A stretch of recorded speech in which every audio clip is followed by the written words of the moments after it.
Esprit de Dieu, descends sur moi. Esprit de Dieu, je lève mes mains avec louange en ton Saint-Nom.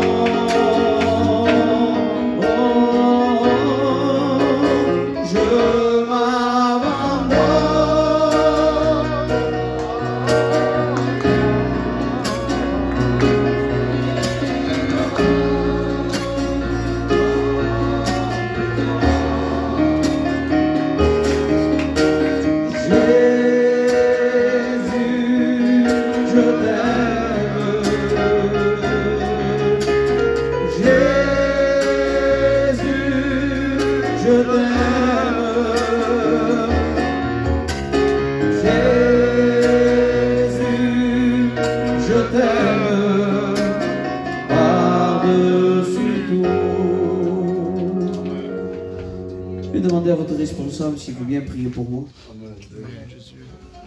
Béni soit Dieu. Que Dieu soit béni. Voilà, premièrement, je vous souhaite bonsoir à tous. Que la paix du Seigneur soit sur vous. C'est une grâce de Dieu. Je vais te dire quelque chose. Il y a quelqu'un qui a tout fait pour que tu ne sois pas là ce soir. Quelqu'un qui a essayé par tous les moyens possibles que tu évites d'être dans la réunion. Mais nous savons et nous voyons que tu es là ce soir. C'est parce qu'il y a quelqu'un d'encore plus puissant qui lui a voulu que tu sois là. Il y en a un qui a essayé que tu ne viennes pas. Mais Dieu a fait que tu sois là. J'aimerais te dire quelque chose. Ce que tu appelles hasard, la Bible appelle ça volonté de Dieu. Amen. Parce que je vais peut-être t'apprendre quelque chose. Tu diras, là, ces gitans là, ça a changé maintenant. Oui, maintenant on parle hébreu, on parle grec maintenant. Laisse-moi te dire que le mot hasard, dans l'hébreu, veut dire conduit par la main de Dieu. Le mot hasard en grec veut dire que Dieu l'a voulu ainsi. Donc je crois de tout mon cœur que si tu es là, c'est parce que dans le ciel, Dieu a un plan pour ta vie. Dieu sait ton parcours. Il connaît tes pensées. Il sait les fracas qu'il y a eu dans ta vie. Il connaît les échecs qu'il y a eu, les maladies et les problèmes qui sont venus l'un après l'autre. Et tu t'es posé la question, s'il y aurait un Dieu, je ne passerai pas par où je passe. Écoute, faut pas mélanger les choses. Dieu, c'est pas l'assurance. Dieu n'évite pas les problèmes, mais il t'aide à surmonter les problèmes. La preuve en est qu'avec tout ce que tu as passé, ce soir tu es là. Explique-moi comment tu as fait. Moi je sais comment tu as fait. C'est parce que la main divine de Dieu n'a pas cessé de te soutenir. Quand tu étais sur le point de craquer, sa main est venue te retenir. Ce soir, l'Esprit de Dieu, Dieu, le Père, le Fils, le Saint-Esprit sont là pour bouleverser ta vie, pour briser tes liens. Je ne sais pas comment tu es venu. Je ne sais pas l'idée que tu te fais d'une assemblée évangélique, l'idée que tu te fais de Dieu, mais laisse-moi te dire que si tu as déjà vu un petit Jésus dans la crèche, ce n'est pas celui-là que nous prêchons, mais le Christ ressuscité, le Christ puissant, celui qui a reçu tout pouvoir. Et ce soir, je t'annonce que Jésus, oui, il t'aime à toi. Amen. On lit? Ah, je vais lire quand même. Amen, amen. De toute façon, je vais vous dire quelque chose. Nos églises tiendront la route tant qu'on ne s'éloigne pas de ça. Amen. Amen. Tant qu'on reste avec ça, nos églises tiendront la route. Quand on s'éloignera de ça, eh ben, je ne sais pas où on va terminer. Mais on ne va pas terminer bien en tout cas. Regarde ce que la Bible dit. J'ai un message, mais je n'ai pas de message. Ceux qui prêchent me comprennent comment je dis ça. Ils savent pourquoi je dis ça. Regarde ce que dit la Bible dans le livre de Luc, au chapitre 2 et verset 10. Et l'ange leur dit, n'ayez pas peur, car je vous apporte de bonnes nouvelles. Amen. Ça, c'est déjà très beau. Tu as vu que quand on est dans un contexte de problème, de maladie, quand on est dans un contexte où il y a le trouble, où il y a un peu la désorientation, où on ne sait pas où se trouver, la peur remplit nos cœurs, les pères de famille essayent de cacher leur peur, mais ça se voit à leur visage, parce que le père de famille, c'est lui qui doit porter le poids de la maison, c'est quand tout le monde craque, lui doit rester debout, mais quand le problème le surpasse, et qu'à un moment donné le docteur vient et dit, monsieur, j'ai une bonne nouvelle, tu n'as pas remarqué que la crainte, tu ne sais pas la nouvelle que c'est. Mais dès qu'il dit bonne nouvelle, la peur, elle n'est plus là. Et moi, ce soir, je te dis, n'aie pas peur. Il y a une bonne nouvelle pour toi. Est-ce que tu veux l'entendre, la bonne nouvelle? Une nouvelle de grande joie qui sera pour tout le monde. Ah, que Dieu soit béni. Parce que la bonne nouvelle n'est pas rien que pour ton voisin. N'est pas rien que pour celui qui est devant ou derrière toi. La bonne nouvelle est aussi pour toi. Parce que Dieu te connaît. Il sait ce que tu as besoin d'entendre. Il dit une bonne nouvelle pour tous. Car aujourd'hui, vous est né dans la ville de David un sauveur qui est le Christ, le Seigneur. Amen. Amen. Béni soit Dieu. Voilà la bonne nouvelle de l'évangile. C'est que Christ, il est né un jour. Change le mot, il est né. Christ est arrivé. C'est quoi la parole qu'on dit souvent? Quand c'est le moment, il arrive. Le bébé arrive. Le bébé arrive. Ben, je t'annonce une bonne nouvelle. Christ est déjà arrivé. Christ est déjà venu. Amen. À Bethléem, maison du pain. Maison du pain, mais c'est normal. Jésus, c'est le pain de vie. Il fallait qu'il naisse à la maison du pain. Et à la maison du pain, une étoile a commencé à jouer les GPS. Eh oui, il y en a qui ont les tontons, je sais pas quoi. Mais Dieu, son GPS, c'est les étoiles. Et là, une étoile a brillé. Laissez-moi faire, vous savez comment je suis, je bouge beaucoup quand je prêche. Laissez-moi faire. Et l'étoile a commencé à briller. Et là, des hommes ont vu cette étoile et ils ont commencé à la suivre. Quand l'étoile allait à droite, il allait à gauche et eux suivaient. Et à un moment donné, cette étoile les amène pas au palais à Jérusalem. Parce que Jésus ne cherche pas le luxe. Ne cherche pas simplement les gens de distinction. Écoute, si on voit un mendiant d'un côté et un artiste de l'autre, d'où tu vas aller? À qui tu vas faire la photo, le selfie? Tu ne vas pas le faire à lui. Tu vas le faire à Cristiano Ronaldo, le selfie. Mais c'est normal, c'est comme ça. Mais Jésus ne regarde pas le luxe ou la distinction. Il est venu pour le riche, mais il est venu aussi pour le pauvre. Parce qu'une âme n'a pas de compte en banque. Une âme n'a pas, pardon pour le mot, une âme n'a pas de race, n'a pas de couleur. Une âme, c'est une âme. Et tu sais combien Dieu valorise une âme? Il dit, même s'il gagnerait le monde entier, ça ne vaut pas une âme. Ça veut dire que ton âme, aux yeux de Dieu, vaut plus que le monde entier et tout ce qu'il y a dedans. Amen. Ça veut dire que Dieu te donne de la valeur. Une valeur que peut-être personne ne t'a donnée. Une valeur que personne n'a voulu t'adresser. Une valeur que toujours on t'a mis de côté. Toujours tu as été celui qui a été un peu repoussé. Toujours tu as été celui qui a été évité. Mais la valeur qu'on ne t'a pas donnée, non simplement Jésus te la donne, mais il te donnera une valeur que jamais personne ne t'a jamais donnée. Parce que Jésus, quand il te regarde, il ne regarde pas qui tu es, simplement il t'aime. Amen. Et si je poserais la question à Jésus, pourquoi tu l'aimes? Parce que je l'aime. Mais il ne le mérite pas. Il ne le mérite pas. Mais justement, voilà la différence avec l'amour de Dieu. C'est que l'amour des hommes, des fois, il se gagne. Il faut de la confiance, il faut de l'amitié, et on mange ensemble, et on boit un café ensemble, et il y a une amitié qui se fait, et après tu as de l'affection pour la personne, tu as de l'amour pour la personne. Mais Jésus n'a pas besoin de boire un café avec toi, ou que toi tu lui payes un café. Lui, juste pour qui tu es, il t'aime. Oui, mais est-ce qu'il connaît mes défauts? Je te promets qu'il les connaît. Il connaît plus tes défauts, lui, que toi. Parce que bien des fois, nous, on s'est dit, je ne savais pas que j'étais capable de faire ça. Hein? Certains, on se l'est dit. Hein? Je sais que mon oncle Salomon, si on lui a dit, tu peux consommer autant, je pense qu'il aurait dit non. Mais pourtant, il l'a fait. Parce que des fois, il arrive qu'on ne se connaît pas nous-mêmes, ce qu'on est capable de faire. La Bible dit que du cœur de l'homme sort même la folie. Je croyais que la folie, c'était une maladie mentale, moi. Mais non, la folie, elle vient du cœur. Et la Bible m'apprend que Jésus connaît la moindre de tes pensées.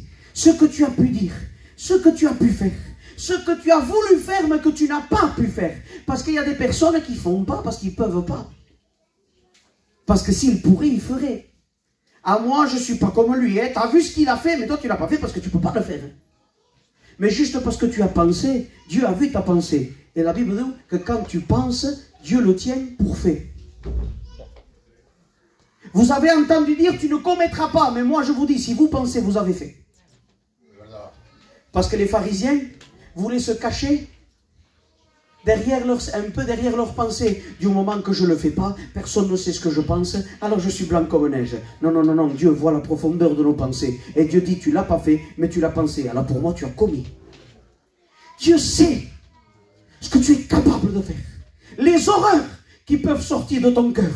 Les blasphèmes qui peuvent sortir de ton cœur. Il y a des gens ici ce soir qui, dans un moment de colère, dans un moment de peine, ont même à lever le poing contre Dieu et même à dire des mauvaises paroles contre Dieu. Mais Dieu t'a entendu et Dieu sait ce que tu as dit. Mais tu sais quoi, Dieu? Il t'aime toujours. Parce que je vais te dire une autre bonne nouvelle. Ce soir, plein de bonnes nouvelles. Tu vas en entendre une autre? Amen. Tu feras rien pour qu'il t'aime moins. Quand je dis ça, les gens ont un regard de dire, non, c'est pas possible. Oui, c'est possible. Il est Dieu, tout est possible. Et tu sais ce qu'il te dit? Il te dit que tu feras, peu importe les péchés que tu feras, peu importe les pensées que tu auras, peu importe les paroles que tu diras, son amour pour toi ne diminuera jamais de la même manière que même si tu donnes 50 € à un mendiant, son amour ne va pas augmenter parce que son amour pour toi est déjà au top. C'est l'amour de Dieu. La Bible dit que les cieux des cieux ne peuvent que le contenir. Comme Dieu est amour, ça veut dire que son amour, l'univers, ne peut pas le contenir. Et tout son amour, il est pour toi. Toi qui pêches. Toi qui, pardon pour les mots, mais il faut qu'on en parle un peu. Il faut quand même qu'on dise des choses, non? Toi qui vis dans la drogue, toi qui vis dans l'alcool, toi qui vis peut-être dans tout ce qui est l'occultisme et des choses comme ça, toi qui, les pensées t'ont peut-être traversé, que Dieu n'existait pas. Ben, écoute, j'ai une bonne nouvelle encore à t'annoncer. C'est que Dieu, non simplement il existe, non simplement il est vivant, il te connaît. Il sait ce que tu fais, ce que tu penses, ce que tu dis, où tu es allé. Et pourtant, chaque jour, il envoie des messagers. Un ange, ça veut dire messager. Il envoie des messagers te dire, j'ai une bonne nouvelle. Malgré tout ce que tu fais, je te donne encore une chance de salut. Je te jette la bouée de sauvetage pour que tu sortes de l'eau où tu es en train de te noyer. Il n'y a qu'une solution. Elle s'appelle Jésus-Christ. Il n'y a qu'une seule porte de sortie. D'ailleurs, il dira, je suis la porte. Une seule porte de sortie. Elle s'appelle Jésus-Christ. Ce n'est pas les cachets. Ce n'est pas d'autres solutions qu'on peut trouver. Parce que tu sais que même le diable, des fois, vient et suggère des solutions. Et oui, même le diable. Mais ce sont des solutions pour te détruire davantage. Le diable a une technique, c'est de t'élever pour te faire jeter. C'est de t'élever pour te faire plonger. Comme il va faire à Jésus. Il l'amène au haut du temple et lui dit, jette-toi maintenant. C'est ça la technique du diable. Il t'élève, il t'élève, il t'élève, il te dit, plonge, allez. Et certains se laissent tromper quand le diable leur dit, tu n'as pas besoin de Dieu, toi. Mais toi, tu es un débrouillard. Mais toi, tu réussis. Tu as besoin de personne. Regarde ce que tu arrives à faire. En un rien, tu remplis la maison d'argent. Mais toi, Tu es le vrai, tu es le véritable, tu es le seul, tu es l'unique, tu es le plus fort. Mais pourtant, ces personnes-là qui se croient les plus forts, ces personnes-là qui se croient intouchables, ces personnes-là qui se croient des lions, ce sont eux qui nous appellent à nous, en pleurant, en disant qu'ils veulent en finir avec leur vie. Et toi, tu y vas. On est pasteur. On y va. Nous, on n'a pas d'heure de fermeture, nous. On n'éteint pas les portables, nous. Ça peut nous appeler à n'importe quelle heure. Alors, on nous appelle et on y va. Qu'est-ce que tu as? Dis, j'en peux plus, j'ai envie d'en finir avec ma vie. Mais t'as tout. T'as l'argent, t'as la jeunesse, t'as la beauté, t'as tout qui va bien. Qu'est-ce qu'il y a? Ben oui, qu'est-ce qu'il y a? Qu'est-ce qu'il n'y a pas plutôt? C'est Jésus qu'il n'y a pas. Parce que la Bible dit, je vous donne ma paix. Dis pas, je vous la donnerai. Il dit, je vous la donne. C'est fait. Je vous la donne. Non comme le monde la donne. Parce que le monde donne une paix à condition d'y mettre un billet. Le monde donne la paix à condition, il faut un voyage, il faut la maison, il faut la voiture, il faut la santé, il faut tout ça. S'il n'y a pas ça, il n'y a pas la paix. Mais Jésus donne une paix qui surpasse tout entendement. Une paix où on n'a pas besoin de se saouler pour avoir la joie. On se lève le matin et la joie, elle est déjà là. On se lève le matin, on a un peu à manger, mais on prie et on sait que le Seigneur est dans la maison. Et on a une paix qui vient remplir nos cœurs. Une paix qui ne peut pas être exprimée. C'est quelque chose qu'il faut vivre. Jésus est né. Jésus a grandi. Et Jésus vient et il te dit, venez à moi, vous qui êtes chargés, fatigués. Fatigué de tes fardeaux, fatigué de ton péché, fatigué de tes angoisses, fatigué de ta dépression, fatigué de ta maladie, fatigué de tes cachets. J'en peux en mettre des choses. Vous qui êtes fatigués, chargés. Et moi, il ne faut pas se tromper. Et moi, je vous donnerai du repos. Amen. Je dis ça, c'est juste l'introduction d'un autre message, mais je ne sais pas, j'ai envie de le dire. On fait l'introduction, la prochaine fois je prêcherai la suite. Amen. Et là, il est à Bethléem et Jésus naît. Écoute, Franck, dis-moi la vérité. Surtout chez nous, quand il y a des naissances, ils en font des reportages et tout. Les meilleurs pyjamas. On va au meilleur magasin. La meilleure marque. Il y en a qui leur font faire des tétines en or. On prend les couffins avec la mousse bien comme il faut. On achète des poussettes qui valent le prix des voitures. Combien la poussette? 2000 €, 2500. C'est vrai. Moi, ma voiture, je l'ai payé 900. Ça vaut plus cher une poussette que ma voiture. Voilà. Alors, t'achètes ça avec des trucs en 3D. Je ne sais pas comment c'est fait. Bon, bien, mais c'est normal. Et le jour arrive.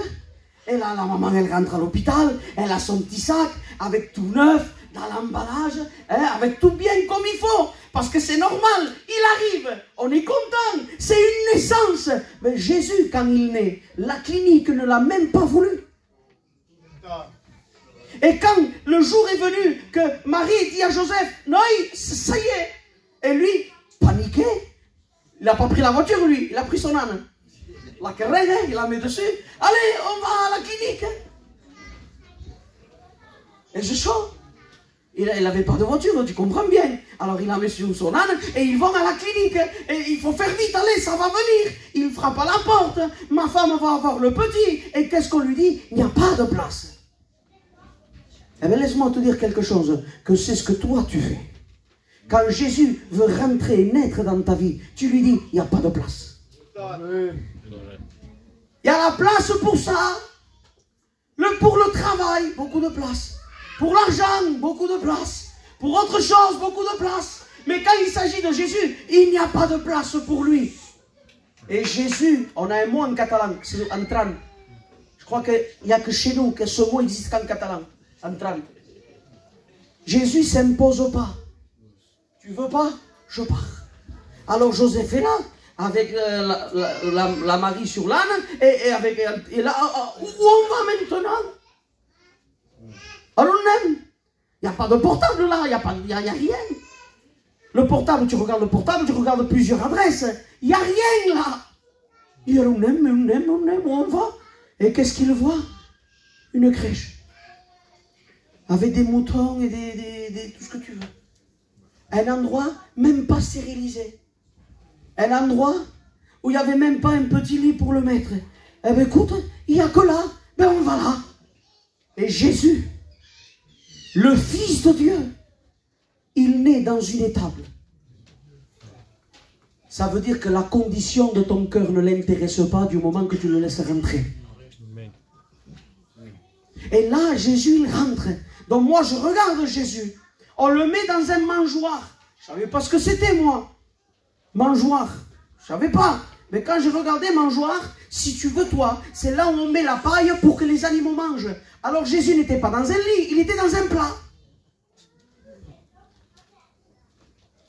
On a mis la paille bien comme il faut, et le petit emmailloté, bien mis, et on l'a mis là. Et regarde, moi je le regarde maintenant. C'est ça le Fils de Dieu? Pauvre. C'est lui que Dieu a prophétisé qu'il doit écraser la tête du diable. Regarde le petit pied qu'il a. Mais il ne peut pas écraser la tête de celui qui a fait tomber le roi David. Il ne peut pas écraser la tête de celui qui a fait trébucher Samson. Il ne peut pas écraser la tête de celui qui a fait mentir Abraham. De celui qui a fait pécher les hommes de l'Ancien Testament. Mais non, il a un petit pied comme ça. C'est pas possible que ce soit lui. C'est pas lui le Messie. C'est pas lui le Sauveur. C'est pas lui celui qu'on attend. Ça, c'est ce que moi je vois. Mais maintenant, je voudrais te faire aller derrière le voile de la naissance. Ce qu'il y avait caché derrière la naissance. Derrière la naissance, je vais te dire ce qu'il y avait de caché. Derrière la naissance, les démons étaient là, ils étaient en train de regarder et ils sont en train de paniquer parce que les démons savaient que celui qui devait venir est en train d'arriver. Alors les démons le regardent et disent, c'est pas possible, celui qui doit nous détruire, ça y est, il vient d'arriver, il va nous chercher la ruine, on va pas y arriver. Allez avertir Hérode qu'il commence à tuer les bébés. Parce que la naissance du Sauveur a créé la panique chez les démons. Je te dis quelque chose. Quand un Sauveur naît, les démons paniquent. Parce que quand David est né, pas de panique. Quand Samson est né, pas de panique. Quand Moïse est né, l'Égypte était paniquée. Parce que quand un libérateur est né, les ennemis sont en panique. Et Jésus naît. Et un démon va voir Hérode. Fais tuer les bébés. Hérode, tu es un roi? Un bébé te fait pas peur? Oui, mais si tu veux faire fâcher quelqu'un, dis-lui qu'on veut lui prendre sa place. Yawaras. Tu veux faire fâcher quelqu'un, dis-lui que lui, il veut ma place. Tu vas voir. Et quand quelqu'un, il voit que l'autre, il va lui prendre la place, normalement, la réaction d'Hérode aurait été, ne vous inquiétez pas.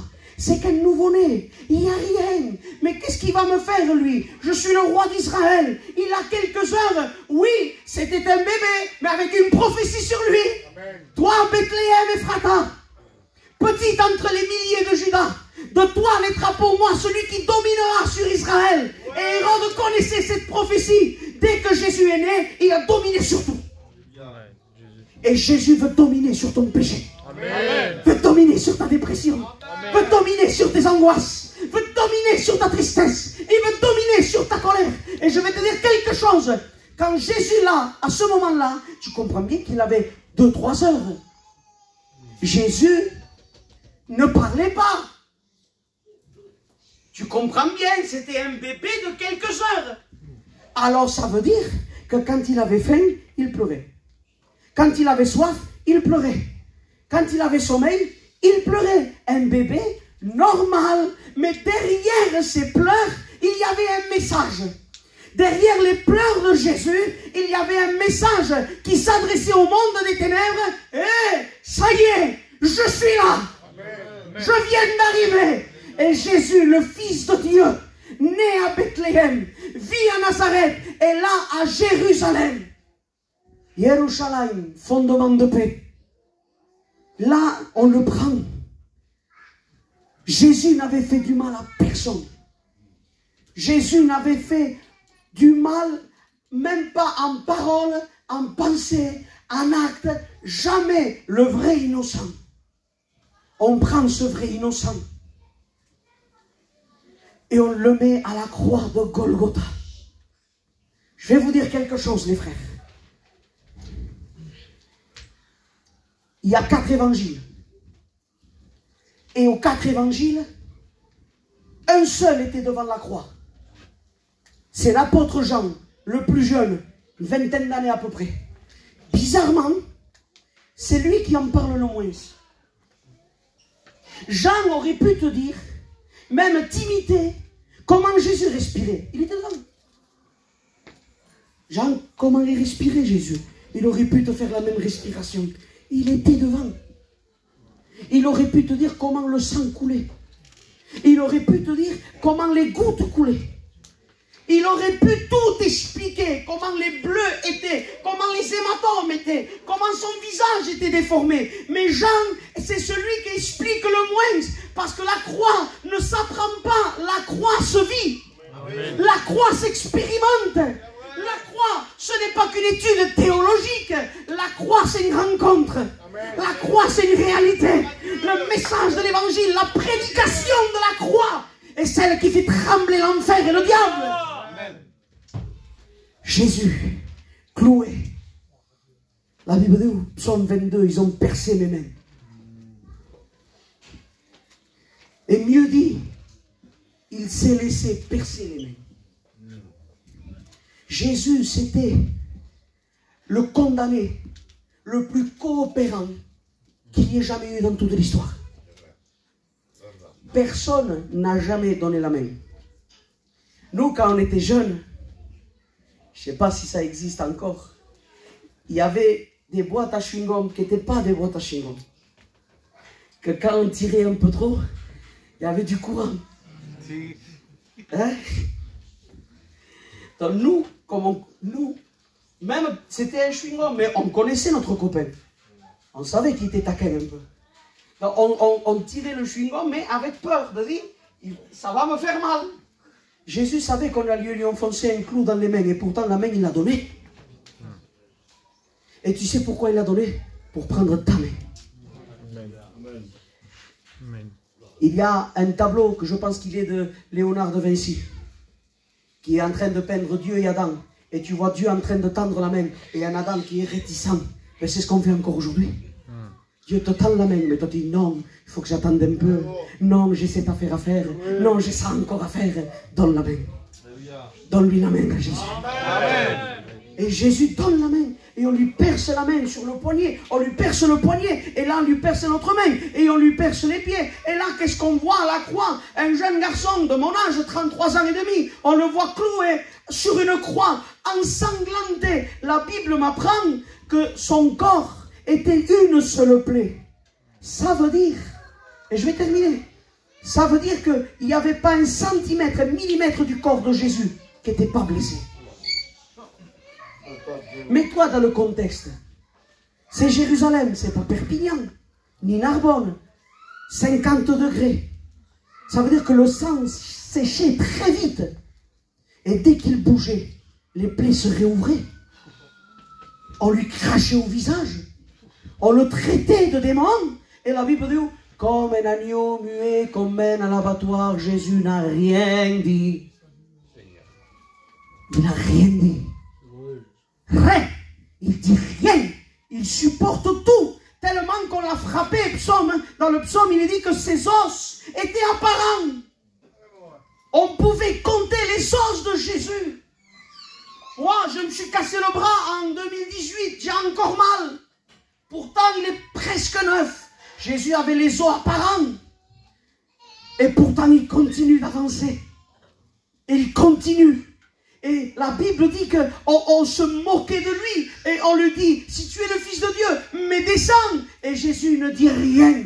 Tu sais la parole qui sort de la bouche de Jésus. Il dit, Père, pardonne-leur. Mais ils te crachent au visage. Pardonne-leur. Ils t'ont cloué. Pardonne-leur. Ils t'ont traité de démon. Pardonne-leur. Parce que le but de Jésus, c'était que tu obtiennes le pardon de tes péchés. Le but de Jésus, c'était de payer la rançon. Mais écoute, Dieu me parlait cet après-midi par rapport à la rançon. Une rançon se paye en argent. On a eu un problème à Perpignan. On prend un homme.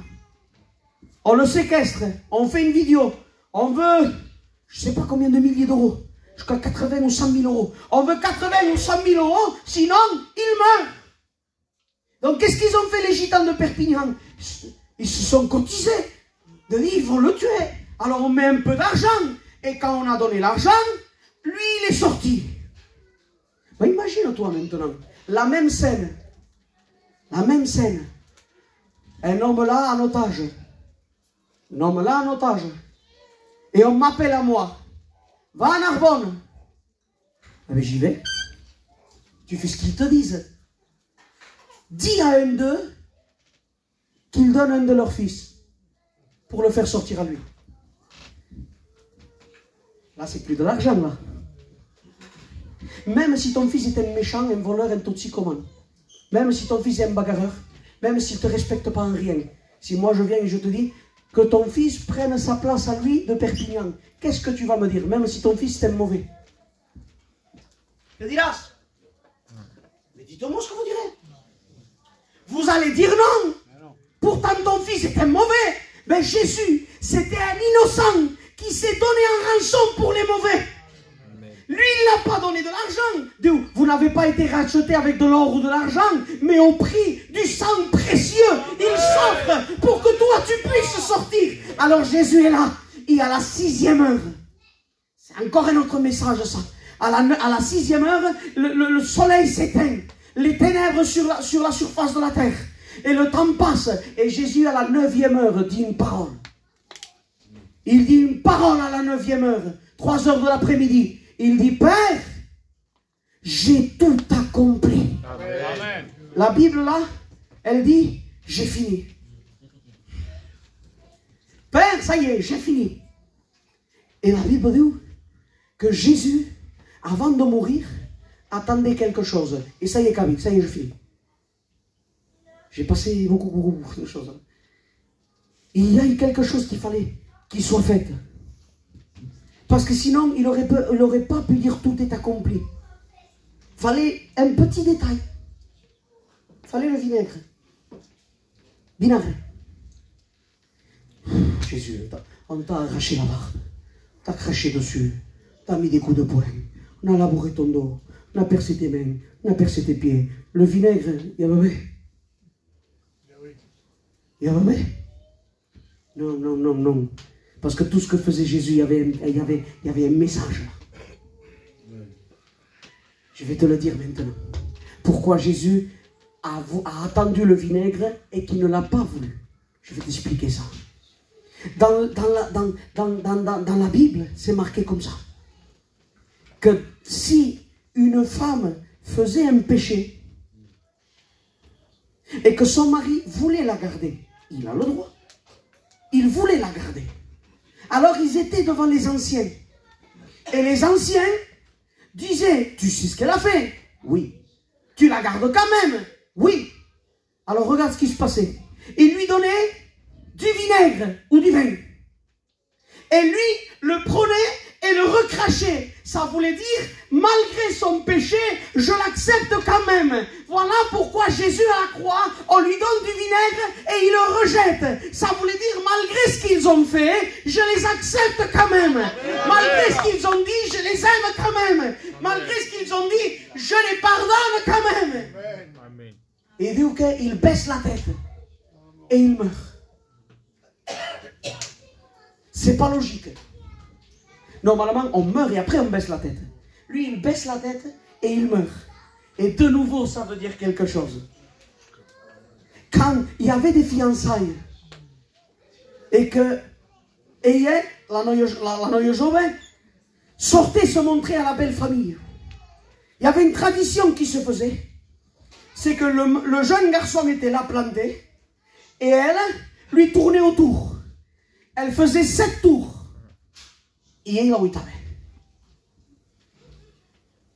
quand le 7e tour était fini, il se plaçait devant elle Et lui, pour lui dire, je t'accepte pour femme, il lui disait pas oui. Il la regardait, il baissait la tête. Ça veut dire, je te prends pour épouse. Christ à la croix baisse la tête parce qu'il accepte son église. Amen.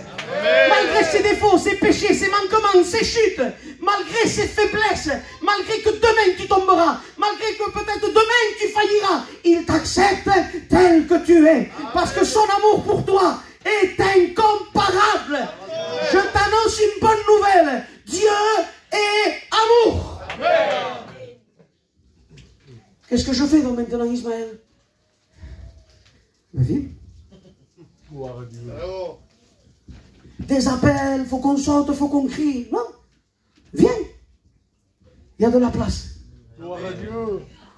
Même pas qu'il y a de la place, il y a ta place. Amen. Parce qu'il y a de la place, si on ne fait pas vite, l'autre la prend. Il y a ta place. T'as vu les médecins qui ont leur parking avec leur nom? Il y a ta place.